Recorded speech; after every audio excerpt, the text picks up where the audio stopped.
এদিকে বরিশালের বাকেরগঞ্জে বোমা বিস্ফোরণে একই পরিবারের শিশু এবং 2 নারী সহ 3 জন গুরুতর আহত হয়েছেন। তাদের উদ্ধার করে বরিশাল শেরে বাংলা মেডিকেলে ভর্তি করা হয়েছে। শাহ আলম হাওলাদার নামের এক ব্যক্তির বাড়ির পাশে এই বিস্ফোরণ হয়। ঘটনার পর থেকে এলাকায় আতঙ্ক ছড়িয়ে পড়েছে। পুলিশ জানিয়েছে এটি গুরুত্বের সাথে তদন্ত করছেন তারা। জুয়েল তালুকদারের তথ্য ও ছবিতে প্রতিবেদন। সোমবার সকালের আলো ফুটতেই নাতি ফাহিমকে নিয়ে প্রাইভেট শিক্ষকের কাছে যাচ্ছিলেন বাকেরগঞ্জের দুধলমৌ গ্রামের শাহ আলম হাওলাদারের স্ত্রী হনুফা বেগম। এ সময় বাড়ির সামনে বাদাম টোকাতে গিয়ে চিপসের প্যাকেটের সাথে থাকা একটি রশিদে জড়িয়ে যায় ফাহিম।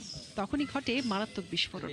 এ সময় হনুফা, ফাহিম ও পাশে থাকা হনুফার মেয়ে ইতি আক্তার গুরুতর দগ্ধ হন। বাদাম গাছের তলায় বাদাম পড়ছিল, ওইটা কুড়োনোর জন্য কুড়োইতে চিপসের পলিথিন ধরছে পড়তো, মনে করেন এই দুর্ঘটনা ঘটছে।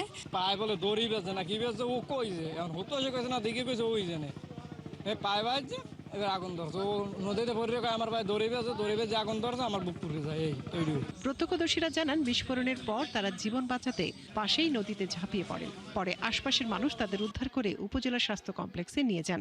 এরপর উন্নত চিকিৎসার জন্য তাদের নেওয়া হয় বরিশাল শেরি বাংলা মেডিকেল কলেজ হাসপাতালে।